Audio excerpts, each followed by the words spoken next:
October 2021ರಲ್ಲಿ IRCTC management ಒಂದು decision ತಗೊಂತಾರೆ. ಏನಂದ್ರೆ 1:5 ಹಂಗೆ ಶೇರ್ ಪ್ರೈಸ್ನ ಸ್ಪ್ಲಿಟ್ ಮಾಡ್ತಾರೆ. ಸ್ಪ್ಲಿಟ್ ಅನೌನ್ಸ್ ಆದ ತಕ್ಷಣ IRCTC ಶೇರ್ ಪ್ರೈಸು 1800 ರೂಪಾಯಿಂದ ಕೇವಲ 6 ತಿಂಗಳಲ್ಲಿ 5000 ರೂಪಾಯಿ ರೀಚ್ ಆಗುತ್ತೆ. ಅದೇ ಥರ ಡಿಸೆಂಬರ್ 2021ರಲ್ಲಿ IEX ಮ್ಯಾನೇಜ್ಮೆಂಟ್ ಒಂದು ಬೋನಸ್ ಇಶ್ಯೂ ಮಾಡ್ತಾರೆ. ಇದು ಅನೌನ್ಸ್ ಮಾಡಿದ ತಕ್ಷಣ IEX ಶೇರ್ ಪ್ರೈಸು 400 ರೂಪಾಯಿಂದ 900 ರೂಪಾಯಿವರೆಗೂ ರೀಚ್ ಆಗುತ್ತೆ ಕೇವಲ 6ರಿಂದ 7 ತಿಂಗಳಲ್ಲಿ. ಇವಾಗ ನೆಸ್ಲೆ ಕೂಡ ಸ್ಟಾಕ್ನ ಸ್ಪ್ಲಿಟ್ ಮಾಡ್ತಾ ಇದ್ದಾನೆ 1:10 ರೇಷಿಯೋ. ಇದು ಅನೌನ್ಸ್ ಆದ ತಕ್ಷಣ ನೆಸ್ಲೆ ಶೇರ್ ಪ್ರೈಸ್ ಕೂಡ 5% ಮೇಲೋಗಿದೆ. ಯಾಕೆ ಈ ಥರ ಸ್ಪ್ಲಿಟ್ ಬೋನಸ್ ಅನೌನ್ಸ್ ಆದ ತಕ್ಷಣ ಶೇರ್ ಪ್ರೈಸ್ಗಳು ರಾಕೆಟ್ ಆಗಿ ಮೇಲೆ ಹೋಗ್ತವೆ? ಅಂಥದ್ದು ಏನಿದೆ? ಸ್ಪ್ಲಿಟ್ ಅಂದ್ರೆ ಏನು, ಬೋನಸ್ ಅಂದ್ರೆ ಏನು, ಇದರಿಂದ ಕಂಪ್ನಿನಲ್ಲಿ ಫಂಡಮೆಂಟಲ್ ಚೇಂಜ್ ಏನಾಗುತ್ತೆ, ಇದೆಲ್ಲದ್ರ ಬಗ್ಗೆ ಮಾಹಿತಿ ಬೇಕು ಅಂದರೆ ದಯವಿಟ್ಟು ಈ ವಿಡಿಯೋನ ಪೂರ್ತಿಯಾಗಿ ನೋಡಿ.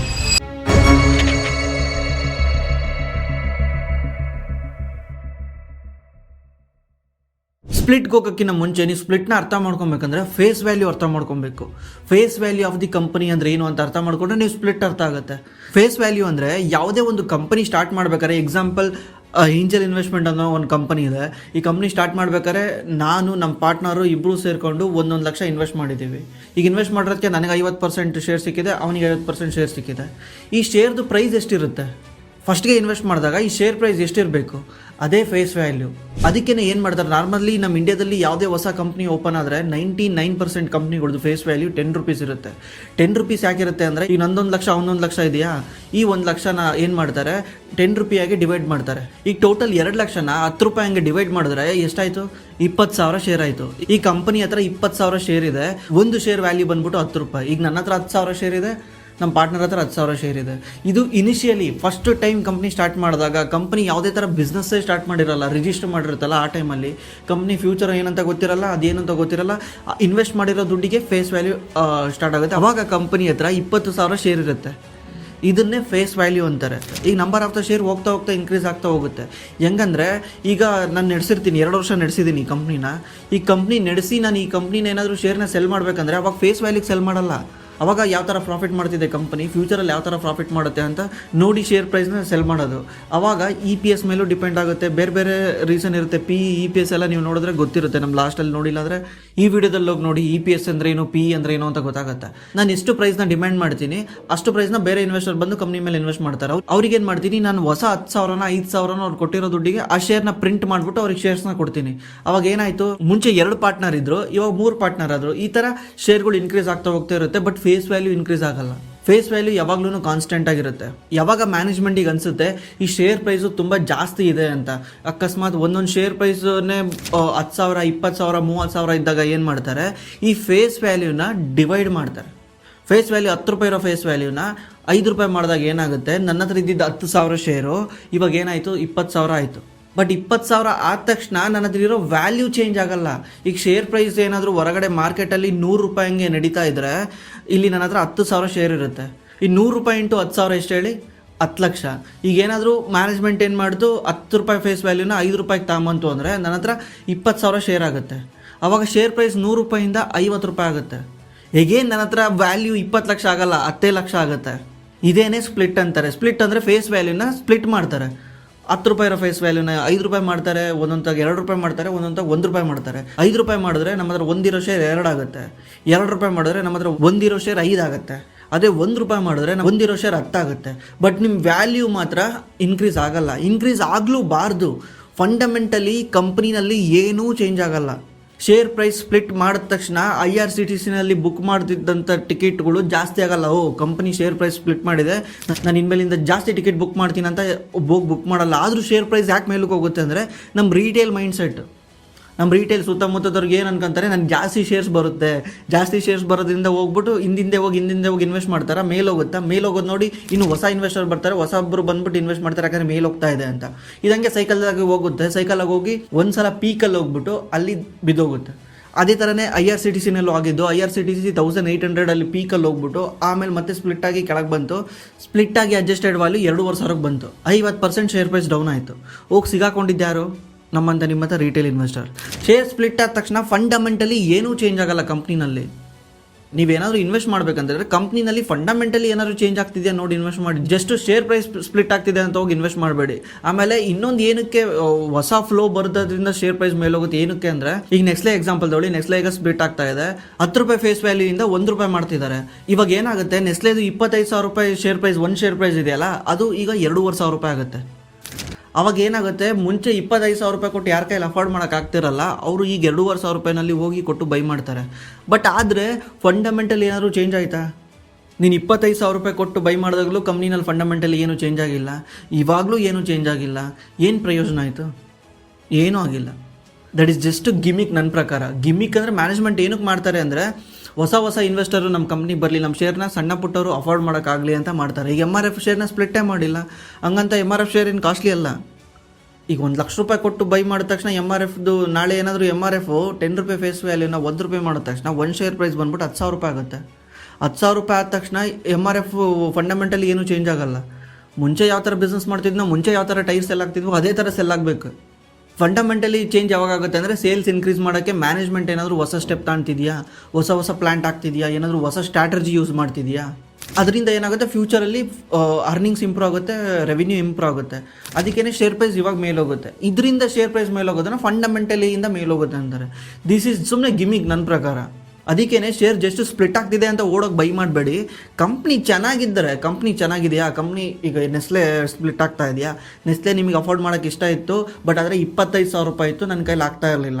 ಇವಾಗ 2,500 ರೂಪಾಯಿ ಆದಾಗ ಅಟ್ಲೀಸ್ಟ್ ನಾನು ಅಫೋರ್ಡ್ ಮಾಡ್ಬೋದು. ಈ ರೀಸನಿಂದ ಬೇಕಾದ್ರೆ ನಾವು ಹೋಗಿ ಇನ್ವೆಸ್ಟ್ ಮಾಡಿ. ಅದು ಬಿಟ್ಬಿಟ್ಟು ಸುಮ್ಮನೆ ಸ್ಪ್ಲಿಟ್ ಬೋನಸ್ ಅನೌನ್ಸ್ ಮಾಡಿದ ತಕ್ಷಣ ಓಡೋಗಿ ಬೈ ಮಾಡೋದು, ಅದು ಕಂಪ್ಲೀಟ್ಲಿ ರಾಂಗ್. ಮುಂದೆ ಹೋಗಿ ಒಂದ್ಸಲ ಸಿಗಾಕೊಂತೀರ. ಈಗ IRCTC ಸ್ಪ್ಲಿಟ್ ಅನೌನ್ಸ್ ಮಾಡಿದ ತಕ್ಷಣ ಶೇರ್ ಪ್ರೈಸು 1,800 ರೂಪಾಯಿಂದ 6,000 ರೂಪಾಯಿವರೆಗೂ ಹೋಗುತ್ತೆ. 6,000 ರೂಪಾಯಿಗೆ ಹೋಗಿ ಅಲ್ಲಿ ಸ್ಪ್ಲಿಟ್ ಆಗಿಬಿಟ್ಟು ಮತ್ತೆ 950,000 ರೂಪಾಯಿಗೆ ಬರುತ್ತೆ. ಅಲ್ಲಿಂದ ಪ್ರೈಸ್ ಬೀಳುತ್ತೆ, 50% ಕೆಳಗೆ ಬೀಳುತ್ತೆ. ಶೇರ್ ಪ್ರೈಸ್ 450 ರೂಪಾಯಿವರೆಗೂ ಕೆಳಗೆ ಬರುತ್ತೆ. ಅಲ್ಲಿ ಹೋಗಿ ಯಾರು ಲಾಸ್ಟಲ್ಲಿ ಹೋಗ್ಬಿಟ್ಟು ಸಿಗಾಕೊಂಡಿರ್ತಾರಲ್ಲ, ಅವ್ರು ಏನು ಮಾಡಬೇಕು, ಅವರು 50% ಲಾಸ್ ಅವನಿಗೆ. ಮತ್ತು IRCTC 50% ಮೇಲೆ ಹೋಗ್ಬೇಕಂದ್ರೆ 100% ಮೇಲೆ ಹೋಗಬೇಕು. ಇದನ್ನೊಂದು ತಲೆಗಿಟ್ಕೊಳ್ಳಿ. ಸುಮ್ಮನೆ ಹೋಗಿ ತಡಬಡ ಅಂತ ಇನ್ವೆಸ್ಟ್ ಮಾಡಿದ್ರೆ ಪ್ರಾಬ್ಲಮ್ ಏನಾಗುತ್ತೆ ಅಂದರೆ, ಈಗ ನೀವು ಹೋಗಿ ಒಂದು ರೇಂಜಲ್ಲಿ ಬೈ ಮಾಡ್ತೀರಾ, 100 ರೂಪಾಯಿ ಇರೋ ಶೇರ್ ಪ್ರೈಸಲ್ಲಿ ಹೋಗಿ ಬೈ ಮಾಡ್ತೀರಾ. 100 ರೂಪಾಯಿ ಇರೋ ಶೇರ್ ಪ್ರೈಸ್ ಏನಾದರೂ 50 ರೂಪಾಯಿಗೆ ಬಂತು ಅಂದರೆ, ಈ 50 ರೂಪಾಯಿಂದ ವಾಪಸ್ ಶೇರ್ 100 ರೂಪಾಯಿ ಹೋಗ್ಬೇಕಂದ್ರೆ 100% ಮೇಲೆ ಹೋಗಬೇಕು ಶೇರು. 50% ಅಲ್ಲ, ನಿನಗೆ 50% ಲಾಸ್ ಆಗಿರುತ್ತೆ, ಬಟ್ ಶೇರ್ ವಾಪಸ್ ಮೇಲೆ ಹೋಗ್ಬೇಕಂದ್ರೆ 100% ಮೇಲೆ ಹೋಗಬೇಕು. ಅದಕ್ಕೇನೆ ಈ ಥರ ರಿಟೇಲ್ಗಳು ಮಾಡೋವಂಥ ಮಿಸ್ಟೇಕ್ಗಳನ್ನ ಮಾಡಬೇಡಿ ಅಂತಲೇ ನಾನು ಈ ವಿಡಿಯೋ ಮಾಡ್ತಾ ಇರೋದು. ಈ ರಿಟೇಲ್ಗಳಿಗೆ ಮೈಂಡ್ಸೆಟ್ ಹೆಂಗಿರುತ್ತೆ ಅಂದರೆ, ಈ ಜಾಸ್ತಿ ಶೇರ್ ಸಿಕ್ಕ ತಕ್ಷಣ ನನ್ನ ಹತ್ರ ಜಾಸ್ತಿ ಇನ್ವೆಸ್ಟ್ಮೆಂಟ್ ಆಗುತ್ತೆ ಅಂತ ಏನೋ ಒಂದು ಮೈಂಡ್ಸೆಟ್ ಇದೆ. ಈಗಾಗಿದ್ರೆ ಬೋನಸ್ ಅಂದರೆ ಏನು? ಬೋನಸ್ ಅಂದರೆ ಈಗ ಅದೇ ಥರ ಎಕ್ಸಾಂಪಲ್ಗೆ IEX ಕೂಡ 2:1 ಅಂತ ಬೋನಸ್ ಅನೌನ್ಸ್ ಮಾಡಿದ. 2:1 ಅಂದರೆ ಅರ್ಥ ಮಾಡ್ಕೊಳ್ಳಿ, ಎವ್ರಿ 1 ಶೇರಿಗೆ ಕಂಪ್ನಿ 2 ಶೇರ್ನ ಬೋನಸ್ ಕೊಡ್ತಾ ಇದ್ದಾನೆ ಅಂತ. ಈ ಕಡೆ ಇರುತ್ತಲ್ಲ, ಈ ಕಡೆ 1 ಇರುತ್ತಲ್ಲ, ಇದಕ್ಕೆ ಕಂಪನಿ 2 ಶೇರ್ನ ಬೋನಸ್ ಕೊಡ್ತಿದ್ದಾನೆ ಅಂತ. ಒಂದೊಂದ್ಸಲ ಹೆಂಗಿರುತ್ತೆ ಅಂದರೆ 4:1 ಇರುತ್ತೆ, ಅಂದರೆ ಎವ್ರಿ 4 ಶೇರ್ಗೆ ಕಂಪ್ನಿ 1 ಶೇರ್ ಬೋನಸ್ ಕೊಡ್ತಿದ್ದಾನೆ ಅಂತ. ಈ ಬೋನಸ್ ಕೊಡೋದು ಅಷ್ಟೇ ಸೇಮ್ ಸ್ಪ್ಲಿಟ್ ಥರನೇ. 2:1 ಅಂದರೆ ನಿಮ್ಮ ಹತ್ರ 1 ಶೇರ್ ಇದ್ದರೆ ಕಂಪ್ನಿ 2 ಶೇರ್ನ ಎಕ್ಸ್ಟ್ರಾ ಕೊಡ್ತಿದ್ದಾನೆ ಅಂತ. ಈ 2 ಶೇರ್ ಎಕ್ಸ್ಟ್ರಾ ಕೊಟ್ಟಾಗ ಏನಾಗುತ್ತೆ, ಶೇರ್ ಪ್ರೈಸ್ ಮತ್ತೆ ಕೆಳಗೆ ಬರುತ್ತೆ. ಈಗ 2 ಶೇರ್ ಕೊಟ್ಟಾಗ 2 ಶೇರ್ನ ಡಿವೈಡ್ ಮಾಡೇ ಕೊಡಬೇಕಲ್ಲ. ಈಗ ಒಂದು ಕಂಪ್ನಿ ಶೇರ್ 1,000 ರೂಪಾಯಿ ಇದೆ ಅಂದರೆ, ಈಗ 2:1 ಏನಾದರೂ ಅವರು ಬೋನಸ್ ಅನೌನ್ಸ್ ಮಾಡಿದ್ರೆ ಕಂಪ್ನಿ ಶೇರ್ ಪ್ರೈಸು 330-340 ರೇಂಜಲ್ಲಿ ಬರುತ್ತೆ. ಯಾಕಂದರೆ ಡಿವೈಡೆಡ್ ಬೈ 3 ಆಗಿರುತ್ತೆ. ಡಿವೈಡೆಡ್ ಬೈ 2 ಆಗೋದು ಯಾವಾಗ ಅಂದರೆ 1:1 ಇದ್ದಾಗ. ಇಲ್ಲಿ ಡಿವೈಡೆಡ್ ಬೈ 3 ಆಗ್ತಾ ಇದೆ. ಸುಮ್ಮನೆ ಸಿಂಪಲಾಗಿ ಅರ್ಥ ಮಾಡ್ಕೊಳ್ಳಿ, ಈ ಕಡೆ 2 ಈ ಕಡೆ 1 ಇದ್ದಾಗ ಎರಡನ್ನೂ ಸೇರಿಸಿದ್ರೆ 3 ಆಯಿತಾ. 3 ಡಿವೈಡೆಡ್ ಬೈ 1,000 ರೂಪಾಯಿ, ಅವಾಗ 330 ರೂಪಾಯಿ ಆಯಿತು. ಅದೇ ಥರ ಯಾವುದೇ ಶೇರ್ ಪ್ರೈಸ್ಗೂ ನೀವು ಮಾಡಿ ನೋಡ್ಬೋದು. ಬಟ್ ಇಲ್ಲಿ ಬೋನಸ್ ಹೆಂಗೆ ಕೊಡ್ತಾರೆ ಅಂದರೆ, ಮುಂಚೆ ಎಕ್ಸ್ಪ್ಲೈನ್ ಮಾಡಿದಾಗ ಹೇಳಿದ್ನಲ್ಲ, ನಾನು ಫಸ್ಟಿಗೆ 1 ಲಕ್ಷ ಇನ್ವೆಸ್ಟ್ ಮಾಡಿದ್ದೀವಿ ಅಂತ. ಇದೇ ಥರ ಎಲ್ಲರೂ ಇನ್ವೆಸ್ಟ್ ಮಾಡಿರೋ ದುಡ್ಡನ್ನೇ ಶೇರ್ ಕ್ಯಾಪಿಟಲ್ ಅಂತ ಕರೀತಾರೆ. 10 ರೂಪಾಯಿದು ಹಾಕಿ ನನ್ನ ಹತ್ರ 10 ಲಕ್ಷ ರೂಪಾಯಿ ಇದೆ, ನನ್ನ ಪಾರ್ಟ್ನರ್ ಹತ್ರ 10 ಲಕ್ಷ ಇದೆ, ಇದೇ ಥರ ಒಂದು 10 ಜನ ಇನ್ವೆಸ್ಟ್ ಮಾಡಿದ್ದೀವಿ, ನಮ್ಮ ಹತ್ರ 1 ಕೋಟಿ ರೂಪಾಯಿ ಇದೆ. ಈಗ ಶೇರ್ ಕ್ಯಾಪಿಟಲ್ಲು 1 ಕೋಟಿ ರೂಪಾಯಿ ಇರುತ್ತೆ. ಫೇಸ್ ವ್ಯಾಲ್ಯೂ 10 ರೂಪಾಯಿ ಇದ್ರೂ 1 ಕೋಟಿ, ಫೇಸ್ ವ್ಯಾಲ್ಯೂ 5 ರೂಪಾಯಿ ಇದ್ರೂ 1 ಕೋಟಿನೇ. ಈಗ number of the share increase ಮಾಡಬೇಕಾ?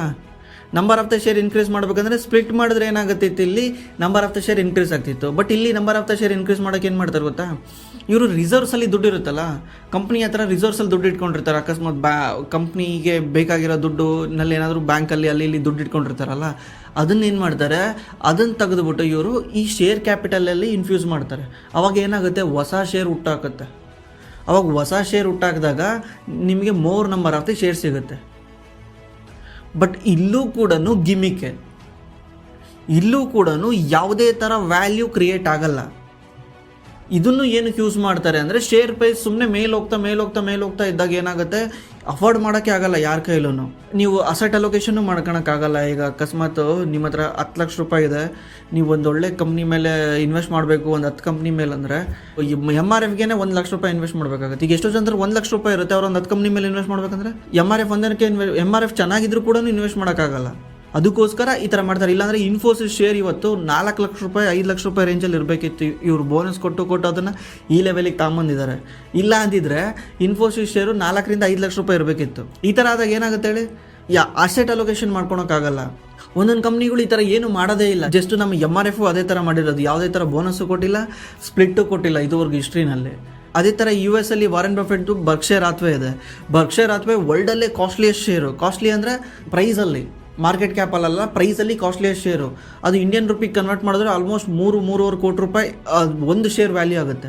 ಅವರು ಏನಕ್ಕೆ ಮಾಡಿಲ್ಲ ಅಂದರೆ, ವಾರೆನ್ ಬಫೆಟ್ ಹೇಳೋದೇನೆಂದರೆ, ನಮ್ಮ ಶೇರ್ ಇನ್ವೆಸ್ಟ್ ಮಾಡಬೇಕಾದ್ರೆ ಅವನು ಸೀರಿಯಸ್ ಆಗಿರಬೇಕು. ಸುಮ್ಮನೆ ಟ್ರೇಡಿಂಗ್ ಮಾಡೋರು ಬಂದ್ಬಿಟ್ಟು ಅಲ್ಲಿ ಬೈ ಮಾಡಿ ಇಲ್ಲಿ ಸೆಲ್ ಮಾಡೋರು, ಇಲ್ಲಿ ಬೈ ಮಾಡಿ ಅಲ್ಲಿ ಸೆಲ್ ಮಾಡೋರು ನಮ್ಮ ಶೇರ್ನ ಇನ್ವೆಸ್ಟೇ ಮಾಡಬೇಡಿ ಅಂತ ಅವ್ರು ಅಲ್ಲಿಟ್ಟಿದ್ದಾರೆ. ಈಗ ಶೇರ್ ಪ್ರೈಸ್ ಜಾಸ್ತಿ ಇದೆ ಅಂದ ತಕ್ಷಣ ಸೀರಿಯಸ್ ಆಗಿ ಇನ್ವೆಸ್ಟ್ ಮಾಡೋರೆ ಹೋಗಿ ಇನ್ವೆಸ್ಟ್ ಮಾಡ್ತಾರೆ. ಸುಮ್ಮನೆ ಟ್ರೇಡಿಂಗ್ ಮಾಡೋಕ್ಕೆ ಇಂಟ್ರಾಡೇ ಮಾಡೋರೆಲ್ಲ ಹೋಗ್ಬಿಟ್ಟು ಇನ್ವೆಸ್ಟ್ ಮಾಡಲ್ಲ. ಅದಕ್ಕೋಸ್ಕರನೇ ಅವ್ರು ಆ ಥರ ಮಾಡಿದ್ದಾರೆ. ಬಟ್ ಅದು ಬೋನಸ್ ಅನೌನ್ಸ್ ಮಾಡಿದ ತಕ್ಷಣ ಕಂಪನಿನಲ್ಲಿ ಯಾವುದೇ ಥರ ಫಂಡಮೆಂಟಲ್ ಚೇಂಜ್ ಆಗಲ್ಲ. ಫಂಡಮೆಂಟಲ್ ಅಂದರೆ ಪ್ರಾಫಿಟ್ ಯಾವುದೇ ಥರ ಇನ್ಕ್ರೀಸ್ ಆಗಲ್ಲ. ಆದರೂ ಶೇರ್ ಪ್ರೈಸ್ ಮೇಲೆ ಹೋಗುತ್ತೆ. ಯಾಕಂದರೆ ನಿಮ್ಮಂಥ ರಿಟೇಲ್ ಇನ್ವೆಸ್ಟರ್ ಮೈಂಡ್ಸೆಟ್ಟಲ್ಲಿ ಏನಿರುತ್ತೆ, ನನಗೆ ಜಾಸ್ತಿ ಶೇರ್ಸ್ ಬಂದರೆ ನನಗೆ ಇನ್ನೂ ಜಾಸ್ತಿ ನನ್ನ ಹತ್ರ ಶೇರ್ಸ್ ಇದ್ದಾವೆ ಅಂತ. ಜಾಸ್ತಿ ಶೇರ್ಸ್ ತಗೊಂಡು ಏನು ಮಾಡ್ತೀರಾ? ನಮ್ಮ ಎಂಡ್ ಆಫ್ ದ ಡೇ ನಿಮ್ದು 1 ಲಕ್ಷ 2 ಲಕ್ಷ ಆಗಬೇಕು, 2 ಲಕ್ಷ 4 ಲಕ್ಷ ಆಗಬೇಕು ಅಷ್ಟೇ.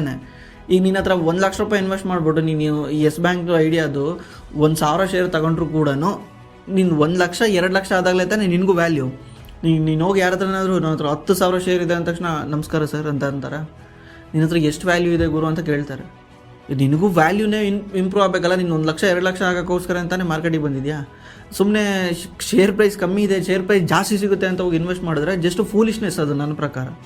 ಕೊನೆಗೆ ಕನ್ಕ್ಲೂಷನ್ ಏನಂದರೆ, ಈಗ ಸ್ಪ್ಲಿಟ್ ಅಂತ ಎಕ್ಸ್ಪ್ಲೇನ್ ಮಾಡಿದ್ದೀನಿ. ಸ್ಪ್ಲಿಟ್ ಅರ್ಥ ಆಯ್ತಾ? ಈಗ ಸ್ಪ್ಲಿಟ್ ಅಂದರೆ ಅನೌನ್ಸ್ ಮಾಡ್ತಾರೆ 1:5, 1:2, 1:10 ಅಂತೆಲ್ಲ ಅನೌನ್ಸ್ ಮಾಡ್ತಾರೆ. 1:5 ಅಂದರೆ ನಿಮ್ಮ ಹತ್ರ 1 ಶೇರ್ ಇದ್ದರೆ ಅದು 5 ಶೇರ್ ಆಗುತ್ತೆ ಅಂತ. ಯಾಕಂದರೆ 10 ರೂಪಾಯಿ ಫೇಸ್ ವ್ಯಾಲ್ಯೂನ ಇವ್ರು ಏನು ಮಾಡ್ತಿದ್ದಾರೆ, 5ಅಲ್ಲಿ ಡಿವೈಡ್ ಮಾಡ್ತಿದ್ದಾರೆ. ಅವಾಗ ಫೇಸ್ ವ್ಯಾಲ್ಯೂ 2 ಆಗುತ್ತೆ. ಅದೇ ಥರ 1:10 ಅಂದರೆ ಏನಾಗುತ್ತೆ, ಈಗ ನಿಮ್ಮ ಹತ್ರ 1 ಶೇರ್ ಇದ್ದರೆ ಅದು 10 ಶೇರ್ ಆಗುತ್ತೆ. ಅವಾಗ 10 ರೂಪಾಯಿ ಫೇಸ್ ವ್ಯಾಲ್ಯೂನ 10 ಸಲ ಡಿವೈಡ್ ಮಾಡ್ತಾರೆ. ಅವಾಗ ರಿಸಲ್ಟ್ ಏನಾಗುತ್ತೆ, 1 ಆಗುತ್ತೆ. 10/10 ಎಷ್ಟಾಗುತ್ತೆ, 1 ಆಗುತ್ತೆ. ಅವಾಗ ಆ ಕಂಪನಿಯ ಫೇಸ್ ವ್ಯಾಲ್ಯೂ 1 ರೂಪಾಯಿ ಇರುತ್ತೆ. ಅದೇ ಥರ 1:2 ಅಂದರೆ ನಿಮ್ಮ ಹತ್ರ 1 ಶೇರ್ ಇರೋದು 2 ಶೇರ್ ಆಗುತ್ತೆ. ಈಗ 2 ಶೇರ್ ಅಂದರೆ ಈಗ ಫೇಸ್ ವ್ಯಾಲ್ಯೂ 10 ರೂಪಾಯಿ ಇರೋ ಫೇಸ್ ವ್ಯಾಲ್ಯೂನ 2 ಸಲ ಡಿವೈಡ್ ಮಾಡ್ತಿದ್ದಾರೆ ಅಂತ ಅರ್ಥ. ಈಗ 10 ರೂಪಾಯಿ ಇರೋ ಫೇಸ್ ವ್ಯಾಲ್ಯೂನ 2 ಸಲ ಡಿವೈಡ್ ಮಾಡ್ತಿದ್ದಾರೆ, ಅದಕ್ಕೆ ನಿಮ್ಮ ಫೇಸ್ ವ್ಯಾಲ್ಯೂ 1:2 ಆಗುತ್ತೆ. ಅದೇ ಥರ 5 ರೂಪಾಯಿ ಫೇಸ್ ವ್ಯಾಲ್ಯೂನ 2 ರೂಪಾಯಿಗೆ ತಗೊಂಬರ್ತಾರೆ, 2 ರೂಪಾಯಿ ಫೇಸ್ ವ್ಯಾಲ್ಯೂನ 1 ರೂಪಾಯಿಗೆ ತಗೊಂಬರ್ತಾರೆ.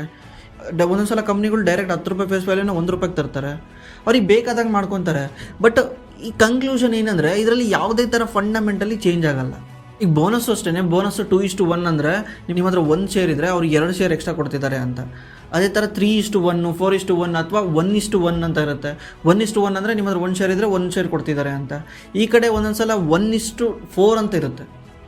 1:4 ಅಂತ ಇದ್ದರೆ ನಿಮ್ಮ ಹತ್ರ 4 ಶೇರಿಗೆ ಇವರು 1 ಶೇರ್ ಕೊಡ್ತಿದ್ದಾರೆ ಅಂತ. ಬಟ್ ಇದರಲ್ಲೂ ಕೂಡ ಯಾವುದೇ ಥರ ಫಂಡಮೆಂಟಲಿ ಚೇಂಜ್ ಆಗಲ್ಲ ಕಂಪ್ನಿನಲ್ಲಿ. ಇದೆಲ್ಲ ಸುಮ್ಮನೆ ನ್ಯೂಸ್ ಅವ್ರಿಗೆ ಅದನ್ನು ಅನೌನ್ಸ್ ಮಾಡೋಕ್ಕೆ. ಈಗ ಎಷ್ಟೋ ಜನ ಹೋಗ್ಬಿಟ್ಟು ರಿಟೇಲ್ ಅವ್ರು ಹೋಗ್ಬಿಟ್ಟು ದಬ ಹೋಗಿ ಅದ್ರ ಮೇಲೆ ಬೀಳೋಕ್ಕೆ ಚೆನ್ನಾಗಿದೆ. ಬಟ್ ಕಂಪ್ನಿನಲ್ಲಿ ಯಾವುದೇ ಥರ ಫಂಡಮೆಂಟಲಿ ಚೇಂಜ್ ಆಗಲ್ಲ. ನಾನು ನೆಕ್ಸ್ಟ್ ವಿಡಿಯೋದಲ್ಲಿ ಒಂದು Q&A ಮಾಡ್ತೀನಿ. Q&A ಮಾಡಿ ಈಗ ನಾನು ಆಲ್ರೆಡಿ ಪೋಸ್ಟ್ ಹಾಕಿದ್ದೀನಿ. ನೀವು ಹೋಗಿ ಈಗಲೂ ಕಾಮೆಂಟ್ ಮಾಡಿ. ಈಗಲೂ ನಿಮ್ಮ ಕಾಮೆಂಟ್ನು ನಾನು ತೊಗೊಳ್ತೀನಿ. ಈಗ ನೆಕ್ಸ್ಟು ಇಷ್ಟು ದಿವಸ ಏನೇನು ವೀಡಿಯೋ ಮಾಡಿದ್ದೀನಲ್ಲ, ಪಿ ಅಂದ್ರೇನು, ಶೇರ್ ಹೋಲ್ಡಿಂಗ್ ಅಂದ್ರೇನು, ಫೇಸ್ ವ್ಯಾಲ್ಯೂ ಅಂದ್ರೇನು, ಈಗಲೂ ಬೋನಸ್ ಅಂದ್ರೇನು, ಸ್ಪ್ಲಿಟ್ ಅಂದ್ರೇನು ಎಲ್ಲ ವೀಡಿಯೋ ಮಾಡಿದ್ದೀನಲ್ಲ, ಇದರಲ್ಲಿ ಯಾವುದಾದ್ರು ಅರ್ಥ ಆಗಲಿಲ್ಲದ್ರೆ ನೀವು ಕಾಮೆಂಟ್ ಮಾಡಿ. ಇದರಲ್ಲಿ ಕಾಮೆಂಟ್ನ ಸೆಲೆಕ್ಟ್ ಮಾಡಿಕೊಂಡು ನಾವು ನಿಮಗೆ ಆನ್ಸರ್ ಮಾಡ್ತೀನಿ. ನಿಮ್ಮ ಕ್ವಶನ್ಗೆ ನಾನು ಆನ್ಸರ್ ಮಾಡ್ತೀನಿ. ಇದರಿಂದ ಒಂದು ವಾಪಸ್ ರಿವಿಷನ್ ಕ್ಲಾಸ್ ಥರ ಆಗುತ್ತೆ. ರಿವಿಷನ್ ಕ್ಲಾಸ್ ಥರ ಆಗಿ ನಿಮ್ಮ ಕ್ವಶನ್ಗಳಿಗೆ ಮತ್ತೆ ನಾನು ರಿಪೀಟ್ ಆನ್ಸರ್ ಮಾಡಿದಾಗ ಅರ್ಥ ಆಗೋ ಚಾನ್ಸ್ ಜಾಸ್ತಿ ಇರುತ್ತೆ. ನಿಮ್ಗೆ ಇದೇ ವಿಷಯದಲ್ಲಿ ಮಾಡಿ, ದಯವಿಟ್ಟು ಬೇರೆ ಬೇರೆ ವಿಷಯನ ಕೇಳಬೇಡಿ. ಯಾಕಂದರೆ ಬೇರೆ ಬೇರೆ ವಿಷಯ ಕೇಳಿದ್ರೆ ನಾನು ಕ್ವಶನ್ನ ಪಿಕ್ ಕೂಡ ಮಾಡಲ್ಲ. ಯಾಕಂದರೆ ಮತ್ತೆ ಟಾಪಿಕ್ನ ಬೇರೆ ಕಡೆ ಹೇಳ್ಕೊಂಡು ಹೋಗ್ಬೇಕಾಗುತ್ತೆ. ಹೇಳ್ತೀರಾ ಆಮೇಲೆ ಸರ್ ತುಂಬ ಲೆಂತ್ ಆಗ್ತಿದೆ ವಿಡಿಯೋ ಅಂತ. ಏನು ರಿಲೇಟಿವ್ ಇರುತ್ತೋ ಅದನ್ನೇ ಮಾಡಿ. ಆವಾಗಲೇ ನಾನು ನಿಮ್ಮ ಕ್ವಶನ್ನ ಪಿಕ್ ಮಾಡಿ. ನೀವೇನಾದರೂ ಸ್ಟಾಕ್ ಮಾರ್ಕೆಟಲ್ಲಿ ಇನ್ವೆಸ್ಟ್ ಮಾಡಬೇಕಂದ್ರೆ ಡಿಮ್ಯಾಟ್ ಅಕೌಂಟ್ ಕಂಪಲ್ಸರಿ ಬೇಕು. ನೀವು ಡಿಮ್ಯಾಟ್ ಅಕೌಂಟ್ ಓಪನ್ ಮಾಡಂಗಿದ್ರೆ ನಮ್ಮ ಡಿಸ್ಕ್ರಿಪ್ಷನ್ ಲಿಂಕ್ ಇದೆ, ಹೋಗಿ ಓಪನ್ ಮಾಡ್ಕೊಬೋದು. ನಾನು ಯಾವ ಡಿಮ್ಯಾಟ್ ಅಕೌಂಟ್ ಯೂಸ್ ಮಾಡ್ತಿದ್ದೀನೋ ಅದೇ ಡಿಮ್ಯಾಟ್ ಅಕೌಂಟ್ ಲಿಂಕ್ ನಾನು ಡಿಸ್ಕ್ರಿಪ್ಷನಲ್ಲಿ ಹಾಕಿದ್ದೀನಿ. ಹೋಗಿ ಚೆಕ್ ಮಾಡಿ, ಅಕೌಂಟ್ ಓಪನ್ ಮಾಡ್ಕೊಳ್ಳಿ. ಇದು ಕಂಪ್ಲೀಟ್ಲಿ ಫ್ರೀ ಇರುತ್ತೆ.